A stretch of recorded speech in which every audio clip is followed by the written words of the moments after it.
few sales a day and you've replaced a decent, 40 grand a year income. Today's episode is going to be one where Lewis and I are going to go back and forth chatting about how we find winning dropshipping products, because it's that time of year where a lot of people are getting started in dropshipping. And one of the first questions on your mind is, well, what am I going to sell? I'm going to start dropshipping, but I have no idea what products I'm going to sell. How can I possibly do that without knowing which products to sell? So that's the purpose of this chat today, Lewis, is to go back and forth, because it really is the backbone of any successful e-commerce business, is the products that you sell.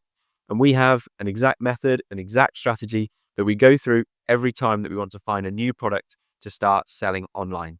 So first off, Lewis, tell us a little bit about getting started into this process. I know it starts with a bit of brainstorming. So how do we get started with that? My process on this is make sure that you start with a very creative, open mind, because that's key. I think we can be too quick to rule things out based on assumptions. So I always start with a mix of personal curiosity, and also, overlay some of the market awareness that I have about what might or might not be a good high ticket niche. I did a video on this on YouTube where I was literally driving around in the car, like looking at things and being like, oh, look, there's a, electric gate on someone's house. That's probably a few £1,000s. And then I was like, oh, look, those are really like premium lanterns outside someone's house, probably at least a few £100s.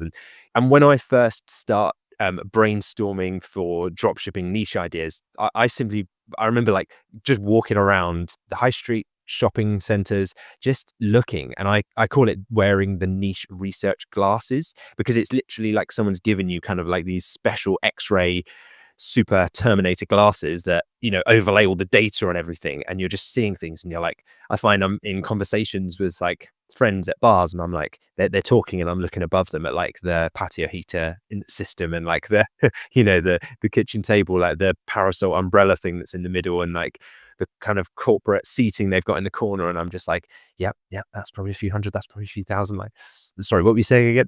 You find yourself getting lost in this world of research. And those were the days before things like ChatGPT existed as well. I used to get inspiration from switching on Netflix shows like Selling Sunset, where there's these premium American apartments and like real estate, tours of houses, and I'd see all the things in there. I'd be like, yeah, that's great, jotting them down. So I'd usually aim for a minimum of 50 ideas before I even think about the data, because then you're not ruling anything out. I'm just throwing ideas into the mix, right? Exactly. Yeah. So initially it's just about getting ideas on paper, isn't it? And when you said this to me and putting those research glasses on for me, I lived in a rural area, so I grew up in Shrewsbury. So all of my ideas were like garden sheds, greenhouses, things that I was walking past in gardens, gates, bikes. These kind of things came to my mind straight away. It'd be interesting if we did a study on our members, the niches that they've gone into. Is it anything related to what they've got immediately next door in the next person's back door garden? Yeah, I bet there is a correlation, as to where you are based, because you could do it digitally, can't you, through watching shows and YouTube and stuff. But also, there's probably a kind of a tendency to, I see a lot of those things around where I live. Therefore, there's a higher mental perception of their importance, and you lean towards selling something you see a lot, maybe. Exactly. Yeah. Let's see if you currently live next to a car sales door, or maybe a luxury Ferrari garage. I don't know, something that would come to mind, but maybe you're going to go into that. But wherever you live next door, I wonder if that becomes the next big idea for next year, based on kind of what you're exposed to, because you see things so differently when you have those glasses on. I made this mistake when I first got started, Lewis, before I realized that there was a way to validate your ideas, was that I was just making my decisions based on that initial brainstorm idea. So some of my embarrassing products that I went into selling first that were a complete flop were things like elasticated shoelaces, because I just saw them on AliExpress and I thought, well, if I can find it on AliExpress and it's £5, they must be a world-beating product. But how wrong was I? Yeah, exactly. I did the exact same thing with like men's ties. I thought, oh, men's ties, like a certain type of men's ties, like how commoditized of a product is that? How low margin and difficult to differentiate is something like that, right? But because I'd seen it and I'd not really opened my mind yet to kind of higher margin products, higher profit products, like not necessarily the products that I see 10 of hanging up in my wardrobe from my old corporate days that were obviously just there in my subconscious that I just thought, well, maybe that's something. I think sometimes you've got to get out there. And like right now you're in Madeira, right? So I bet walking down the street there, you see all kinds of things that you'd never be exposed to at your hometown in the UK.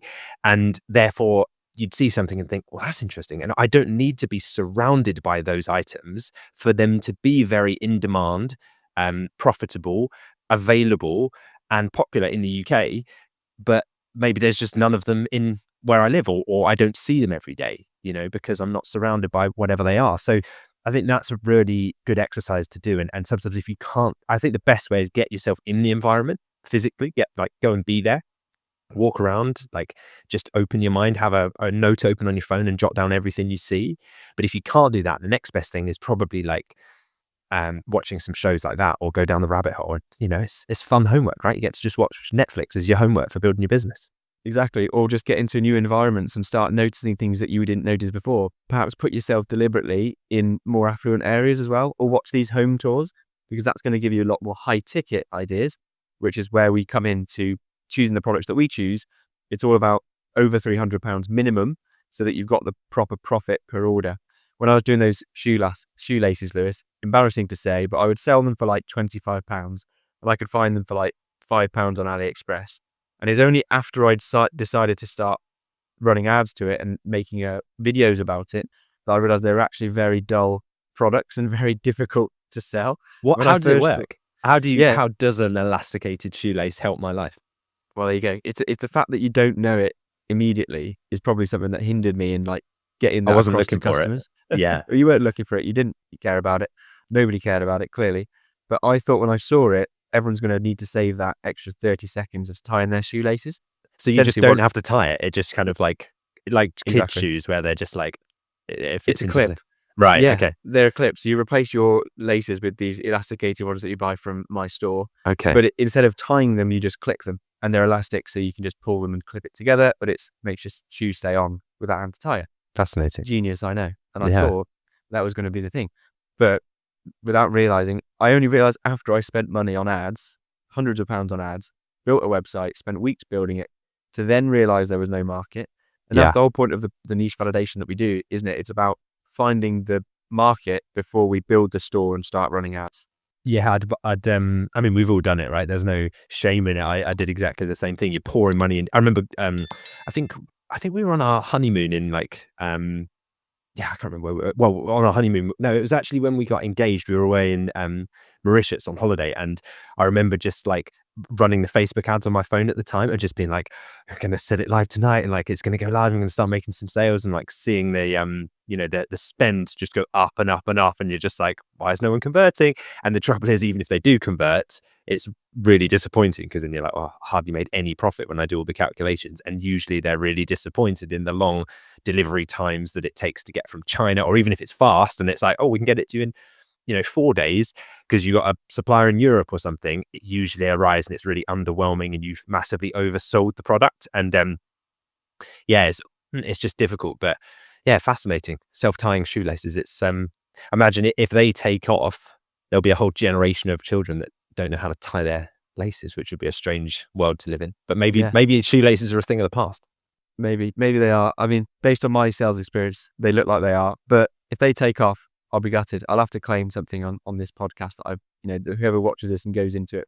Maybe there's something there, but all of this to say, it's always better to do the research up front so there's going to be winning products before you start running ads. And there is a path to do that so that you only start running ads and building a store once you've got the products that are going to sell, which is what we do now. So beyond the first research stage then, Lewis, we've got 50 niche ideas. We've brainstormed it. We've been walking around. How do you then take it to the next level and start cutting down those ideas so that you're just left with winning ideas? First one I look at is price, because that's very difficult to kind of create later. You can be a great marketer, but if the average price of the products that you're selling is £10, very difficult for you to later make those worth £300. You'd have to do some serious marketing wizardry to make that happen. So really, I tend to just say, well, let's just go where products are already selling for at least £300. You know, that's an arbitrary figure. I say 300, maybe your minimum's 500. Few people in our program sell products for £7,500. Like you know, obviously the higher you go, probably the fewer sales you're going to make and the longer the sales cycle might be. So it might be that, you know, a £7,500 customer needs a few phone calls and a little bit of tender love and care to kind of take them through the process. But for 500 quid, people buy stuff like that all the time. You know, I had to buy a new iPhone the other day. It's like, what, nearly £1,000 now, ridiculous. And I'm not like, oh, I'm not buying this unless I can speak to, you know, the management team at Apple. Like, I'm just buying it. I'm like, right, okay, I hope it arrives quickly and get moving. High ticket purchase in practice, like evidenced right there. Don't get the wrong idea with that. I'm not suggesting that, you know, technology and selling Apple products is a great route to go down. They're unlikely to want to work with a new dropshipping retailer, but there are plenty of amazing suppliers based in the UK who are looking for a route to market, who maybe already work with a network of other retailers who either do hold stock or do a bit of stock holding and a bit of direct distribution, so dropshipping, and plenty of them that just happily work with dropshippers. One of our members the other day, we were chatting to on one of our inner circle mastermind calls, was like, I feel like the suppliers that I signed almost just said yes too easily. And he obviously got like the phone scripts and the email scripts that we give them. But I think he was a bit concerned that he was like, have I done something wrong? Like, why are they all just saying yes? And I was like, well, it's because you picked a niche that are happy to work with dropshippers. So you're not in there trying to like convince them and twist their arm and try all this like persuasive stuff. It's like, they just already do it. So you just came in and just took a slice of that market share. And by the way, if you pick a big enough market and the products are expensive enough, which I know his are probably what, £600-700 upwards, you know, you're making a few £100 profit probably on every order. So you don't need that big of a market share. A few sales a day and you've replaced a decent, you know, 40 grand a year income.